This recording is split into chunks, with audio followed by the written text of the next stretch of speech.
जय हिंद साथियों।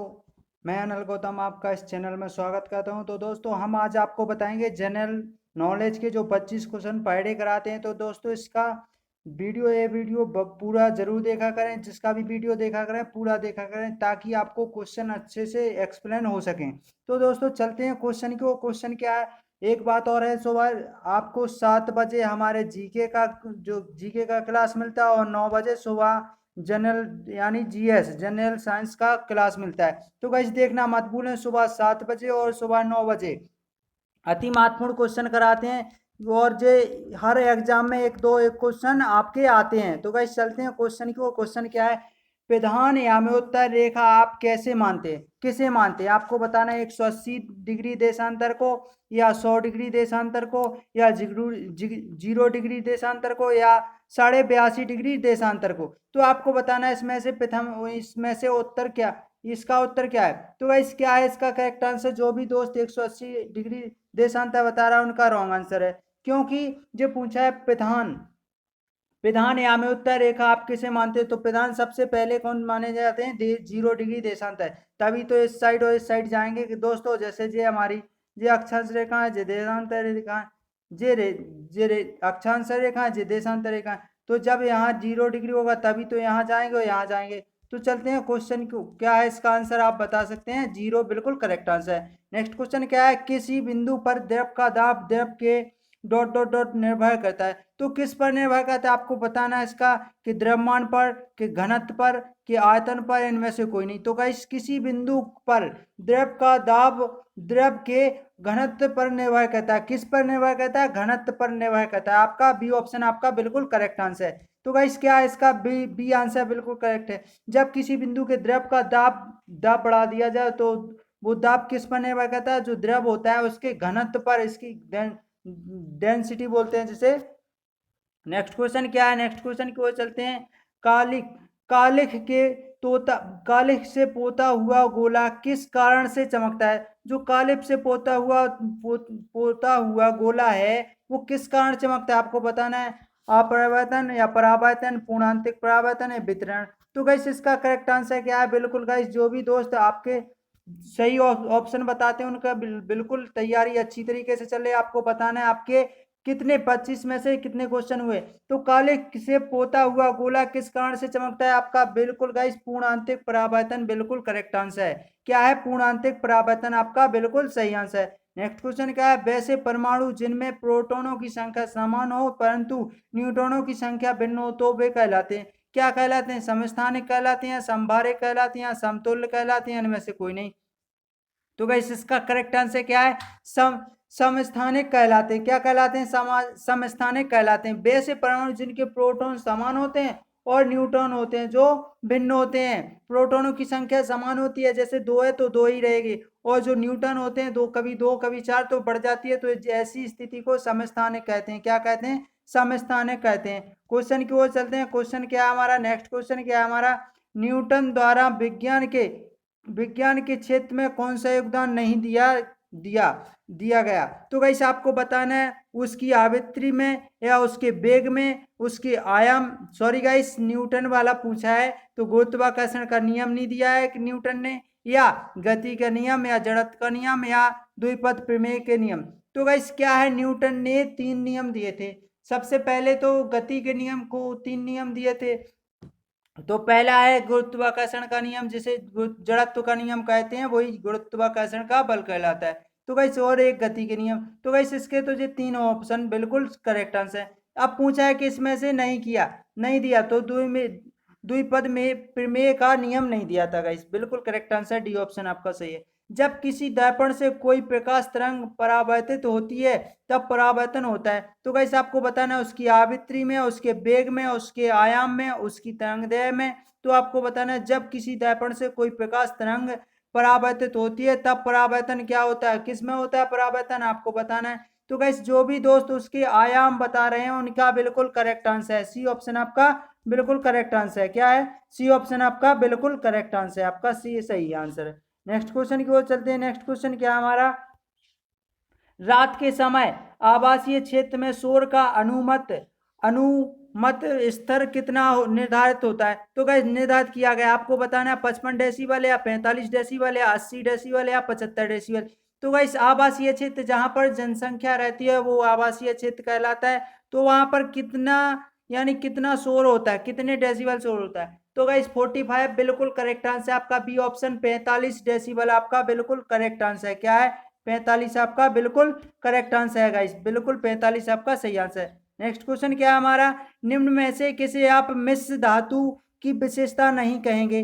तो गाइस किसको नहीं कहेंगे मिश्र धातु की विशेषता? आपको बताना है कि किसको मिश्र धातु की व्यवस्था नहीं कहेंगे। तो गाइस बिल्कुल यौगिक को, मिश्रण को, विलयन को या समघात निकाय को। तो गाइस इसका करेक्ट आंसर क्या है कि यौगिक, मिश्रण, विलयन या समघात निकाय।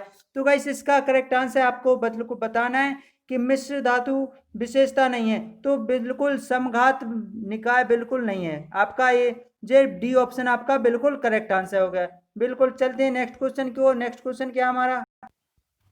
नेक्स्ट क्वेश्चन है कि अग्निशमन इस वस्तुओं का निर्माण निर्माण हम किससे करते हैं? अर्थात अग्निशमन जो वस्तुओं का निर्माण किससे कहते हैं आपको बताना है। स्टीएटाइट या टेल्फ या टेल्क या स्टेबेस्टोस या अभ्रक। तो गाइस इसका करेक्ट आंसर क्या है आपको बताना है कि एस्बेस्टॉक्स से या आपका एस टाइड है या टेल्क है या अभ्रक है। तो गाइस इसका करेक्ट आंसर आपका सी ऑप्शन है, एस्बेस्टॉक्स बिल्कुल करेक्ट आंसर आपका। क्वेश्चन नेक्स्ट क्या है कि निम्न में से किस कारण से लोहे में जंग लग जाते हैं? तो गाइस आपको बताना है कि ऑक्सीकरण ऑक्सीजन के साथ रासायनिक अभिक्रिया ए तथा बी दोनों या उपयुक्त में से कौन नहीं? तो गाइस जब लोहे में जंग लगती है तो ऑक्सीजन और नमी के कारण लगती है गाइस, तो रासायनिक क्रिया कहलाती है। वो क्या कहलाती है? रासायनिक क्रिया कहलाती है। आपका सही ऑप्शन है। तो आपका ए तथा बी दोनों सही है, क्योंकि इसमें ऑक्सीजन आपका दिया है तो ऑक्सीजन तो होता ही है, और ऑक्सीजन के साथ रासायनिक क्रिया है था। हम जब भी किसी ऑक्सीजन की नमी के साथ क्रिया कराते हैं तो लोहे में जंग लग जाती है। एक क्वेश्चन और आता है कि जंग लगने पर लोहे का भार कैसा होता है? बढ़ता है, घटता है, अपरिवर्तित रहता है या इनमें से कोई नहीं, या पहले घटता है या बाद में बढ़ता है? तो गाइस इसका करेक्ट आंसर आपको देना है कमेंट बॉक्स में। ये क्वेश्चन आपका कमेंट बॉक्स में देना है। नेक्स्ट क्वेश्चन की ओर नेक्स्ट चलते हैं कि क्या है नेक्स्ट क्वेश्चन हमारा? KMnO4 का उपयोग हम किस रूप में करते हैं? KMnO4 का उपयोग हम किस रूप में करते हैं आपको बताना है। उर्वरक के रूप में, कीटनाशी के रूप में, या रोगाणुनाशी के रूप में, या पीड़कनाशी के रूप में? आपको बताना है इसका करेक्ट आंसर। तो गाइस इसका करेक्ट आंसर क्या आप बता सकते हैं? बिल्कुल गाइस जो भी दोस्त है हमारे, जो भी दोस्त बी ऑप्शन पे जा रहे हैं कीटनाशी, उनका बिल्कुल करेक्ट आंसर है। आपका बी ऑप्शन आपका बिल्कुल करेक्ट आंसर है। नेक्स्ट क्वेश्चन है मोस्ट इंपोर्टेंट क्वेश्चन, कई बार क्वेश्चन में पूछा गया है और ये बार बार पूछा जाता है। रेलवे कभी छोड़ता नहीं है क्वेश्चन को, रेलवे और ऐसा ही कभी छोड़ता नहीं है क्वेश्चन को। तो क्वेश्चन क्या है कि भोपाल गैस शताब्दी गैस के कारण घटी थी। तो और स्टेट लेवल पे कोई सा भी एग्जाम दिया जाए तो एक क्वेश्चन ये हमारा बिल्कुल करेक्ट आता है, कब घटी थी और जे कब घटी थी, वो कौन सी गैस है? तो गाइस जे घटी थी 1984 में, 2 या 3 सितंबर के करीबन घटी थी गाइस, जो भी 2-3 तारीख को घटी थी। तो गाइस इसका करेक्ट आंसर क्या है? क्लोरीन है कि फॉस्जीन है, कार्बन मोनोऑक्साइड है कि मिथाइल आइसोसाइनेट है? तो गाइस इसका करेक्ट आंसर क्या है आपको बताना है। भोपाल गैस शताब्दी गैस के कारण घटी थी, तो आपका मेथाइल आइसोसाइनेट बिल्कुल करेक्ट आंसर है। नेक्स्ट क्वेश्चन क्या है? हम प्रचुर मात्रा में खाद्य प्रोटीन को प्राप्त कर सकते हैं। कैसे प्राप्त कर सकते हैं? शैवालों से कर सकते हैं, या सोयाबीन एवं मूंगफली से कर सकते हैं, दूध और पत्तेदार सब्जियों से कर सकते हैं, मांस और अंडों से करते हैं। तो प्रोटीन की बात कही है, खाद्य प्रोटीन को प्राप्त कर सकते हैं। आपको बताना है कि इसका करेक्ट आंसर क्या है। तो जो इसका करेक्ट आंसर है बिल्कुल गाइस सोयाबीन और मूंगफली आपका बिल्कुल करेक्ट आंसर है। सबसे ज्यादा प्रोटीन सोयाबीन में पाया जाता है और फिर उसके बाद मूंगफली में पाया जाता है। नेक्स्ट क्वेश्चन क्या है? हीमोग्लोबिन की अधिकतम बंधुता किसके लिए होती है? आपको बताना है O2 के लिए, या CO2 के लिए, या CO के लिए, या N2 के लिए? तो गाइस इसका करेक्ट आंसर क्या है आपको बताना है। बिल्कुल गाइस जो भी O2 बता रहे हैं उनका बिल्कुल करेक्ट आंसर है। क्या है? O2 बिल्कुल करेक्ट आंसर है आपका, बिल्कुल O2 आपका करेक्ट आंसर है। ऑक्सीजन डाइऑक्सीजन बिल्कुल करेक्ट आंसर है। नेक्स्ट क्वेश्चन क्या है? डॉल्फिन को आप किस वर्ग में रखेंगे? पक्षी में, एम्फीबिया में, या मत्स्य में, या स्तनधारी में। तो गाइस क्या है, डॉल्फिन को आप किस वर्ग में रखेंगे आपको बताना है। इसका करेक्ट आंसर क्या है इसका, बिल्कुल गाइस जो भी दोस्त हमारे स्तनधारी बता रहे हैं उनका बिल्कुल करेक्ट आंसर है आपका डी ऑप्शन आपका बिल्कुल करेक्ट आंसर है। नेक्स्ट क्वेश्चन क्या है, निम्न में से किसे हम पौधे और जंतुओं के बीच संयोजक कड़ी मानते हैं। पैरामीशियम, प्लाज्मोडियम, या यूग्लिना, या अमीबा। तो इसका करेक्ट आंसर आपको देना है, किसे हम पौधों और जंतुओं के बीच संयोजक कड़ी मानते हैं। आपका बिल्कुल करेक्ट आंसर है। जो भी दोस्त यूग्लिना पर जा रहे हैं उनका बिल्कुल करेक्ट आंसर है, बिल्कुल यूग्लिना आपका बिल्कुल करेक्ट आंसर है आपका, बिल्कुल सी ऑप्शन आपका सही है। नेक्स्ट क्वेश्चन की ओर चलते हैं। नेक्स्ट क्वेश्चन क्या है, हमारे शरीर में इच्छानुसार गति करने वाले अंगों में किस प्रकार के ऊतक विद्यमान रहते हैं। हृदय ऊतक रहते हैं, या रेखित ऊतक रहते हैं, या अरेखिक ऊतक रहते हैं, या ये सभी रहते हैं। तो गाइस इसका करेक्ट आंसर आपको बताना है कि कौन से ऊतक रहते हैं हमारे जो शरीर में, हमारे शरीर में इच्छानुसार गति करने वाले जो अंगों में किस प्रकार के ऊतक रहते हैं आपको बताना है। तो गाइस इसका बिल्कुल करेक्ट आंसर जो रेखिक ऊतक बता रहे हैं उनका बिल्कुल करेक्ट आंसर है आपका, बी ऑप्शन आपका सही है, बिल्कुल बी ऑप्शन आपका सही है। अब नेक्स्ट क्वेश्चन क्या हमारा, निम्न में से किस रोग को आप वायरस से संबंधित कर सकते हैं। तो गाइस इसका करेक्ट आंसर आपको बताना है। हाइड्रोफोबिया, हाँ गाइस ये वायरस से द्वारा होता है। पीलिया भी वायरस द्वारा होता है, और पोलियो भी वायरस द्वारा होता है। अर्थात इन सभी को वायरस द्वारा संबंधित कर सकते हैं। ये तीनों वायरस से होते हैं। आपका डी ऑप्शन आपका करेक्ट आंसर है, आपका डी ऑप्शन आपका करेक्ट आंसर आया था सभी। नेक्स्ट क्वेश्चन क्या है, निम्न में से किस वर्ग के पौधे में पुष्प एवं बीज नहीं पाए जाते हैं आपको बताना है। एंजियोस्पर्म, या जिम्नोस्पर्म, या किस्टोगैम्स, या इनमें से कोई नहीं। तो गाइस इसका करेक्ट आंसर आपको देना है कि निम्न में से किस वर्ग के पौधे में पुष्प एवं बीज नहीं पाए जाते हैं आपको बताना है। तो गाइस इसका करेक्ट आंसर आपको जो भी आता हो कमेंट बॉक्स में लिख करके जरूर बताएं। गाइस कमेंट बॉक्स में लिखा करें ताकि हमें भी पता चल सके आप तैयारी कर रहे हैं। तो गाइस इसका करेक्ट आंसर क्या है आपको बताना है कि निम्न में से किस वर्ग के पौधे में पुष्प एवं बीज नहीं पाए जाते हैं आपको बताना है।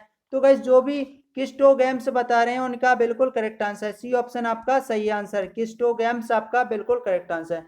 नेक्स्ट क्वेश्चन क्या है, एक कॉम्पैक्ट डिस्क या सीडी, जिसे सीडी का फुल फॉर्म होता है कॉम्पैक्ट डिस्क, किस प्रकार की डाटा भंडार पद्धति होती है आपको बताना है। विद्युत यांत्रिक होती है, वैद्युत होती है, चुंबकीय होती है, प्रकाशित होती है।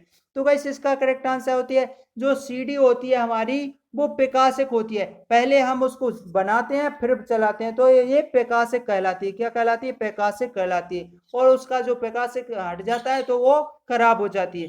सीडी को हम प्रकाशिक डाटा भंडार में रख सकते हैं। नेक्स्ट क्वेश्चन क्या है, निम्न में से किसे आप सिस्टम सॉफ्टवेयर समझते हैं। तो गाइस किसे समझते हैं, वर्ड प्रोसेसर को, या डाटाबेस प्रोग्राम को, या कंपाइलर को, या स्प्रेडशीट को। तो गाइस इसका करेक्ट आंसर आपको बताना है, क्या है इसका करेक्ट आंसर। वर्ड प्रोसेसर को समझते हैं। तो गाइस क्या है इसका करेक्ट आंसर, जो भी स्प्रेडशीट बता रहा है उनका बिल्कुल करेक्ट आंसर है, डी ऑप्शन आपका करेक्ट आंसर है। नेक्स्ट क्वेश्चन क्या है, आईएनएस विराट जो भारतीय नौसेना में शामिल है वह क्या है। तो गाइस आपको बताना है भारवाही जहाज है, या विमान वाहक पोत है, या पनडुब्बी है, या गनबोट है। तो गाइस इसका बताना है कि जो आईएनएस विराट होता है वो क्या है, भारतीय नौसेना में जो शामिल है तो वह क्या है आपको बताना है। बिल्कुल गाइस जो भी दोस्त हमारे सही ऑप्शन बता रहे हैं उनका बिल्कुल करेक्ट आंसर है। जो भी बी ऑप्शन पर जा रहे हैं या विमान वाहक पोत है, ये क्या है, आईएनएस विराट एक विमान पोत है, विमान वाहक पोत है। आपका डी ऑप्शन आपका बिल्कुल बी ऑप्शन आपका बिल्कुल करेक्ट आंसर है, आपका बी ऑप्शन है। सॉरी दोस्तों, बी ऑप्शन आपका बिल्कुल करेक्ट आंसर है। क्या है, बी ऑप्शन आपका बिल्कुल करेक्ट आंसर है, बी ऑप्शन बिल्कुल सही है। नेक्स्ट क्वेश्चन क्या है, गगनजीत भुल्लर किससे संबंधित है। एक क्रिकेटर हैं, या ये गोल्फर हैं, या निशानेबाज हैं, या फुटबॉलर हैं। तो गाइस इसका करेक्ट बताना है गगनजीत हैं, जो किससे संबंधित रखते हैं। तो गाइस एक जे क्या है आपको बताना है। तो गाइस इसका करेक्ट आंसर क्या है, बिल्कुल जो एक जे क्या है, जो गगनजीत हैं, गगनजीत भुल्लर हैं, वो एक गोल्फर हैं, बिल्कुल करेक्ट आंसर है। नेक्स्ट क्वेश्चन क्या है, भारतनाट्यम कहाँ का प्रसिद्ध शास्त्रीय नृत्य है। तो गाइस आपको बताना है जो भारतनाट्यम शास्त्र है वो कहाँ का प्रसिद्ध है, केरल का है या आंध्र प्रदेश का है या उड़ीसा का है या तमिलनाडु का है। तो गाइस इसका करेक्ट आंसर क्या है, जो भी भारतनाट्यम या जो होता है जो तमिलनाडु का जो भारतनाट्यम कहाँ का प्रसिद्ध शास्त्रीय नृत्य है, जो नृत्य है भारतनाट्यम, वो कहाँ का है, तमिलनाडु का, बिल्कुल करेक्ट आंसर है। रंगोली किस प्रदेश की लोक कला शैली है, आपको बताना उत्तर प्रदेश की, महाराष्ट्र की, गुजरात की या बिहार की। तो जो रंगोली है, जो रंगोली किस प्रदेश की लोक कला है, जो रंगोली लोक कला है वो महाराष्ट्र की, आपका बिल्कुल करेक्ट आंसर है। आपका बी, जो बी ऑप्शन पे जा रहे हैं उनका बिल्कुल करेक्ट आंसर है। दोस्तों ये रहे हमारे आज के सेशन, अगर अच्छे लगे हो तो लाइक और शेयर जरूर करें, और हमें आपके लिए ऐसे ही अति महत्वपूर्ण क्वेश्चन लेकर आते हैं। तो गाइस सब्सक्राइब जरूर कर लें गाइस, अनसब्सक्राइब मत करें। दोस्तों अगर आपको अच्छे तरीके से तैयारी करना है तो अनसब्सक्राइब मत करें, सब्सक्राइब कर लें और बेल आइकन को जरूर दबा लें। तो जय हिंद साथियों, मिलते हैं नेक्स्ट वीडियो में हम। जय हिंद साथियों।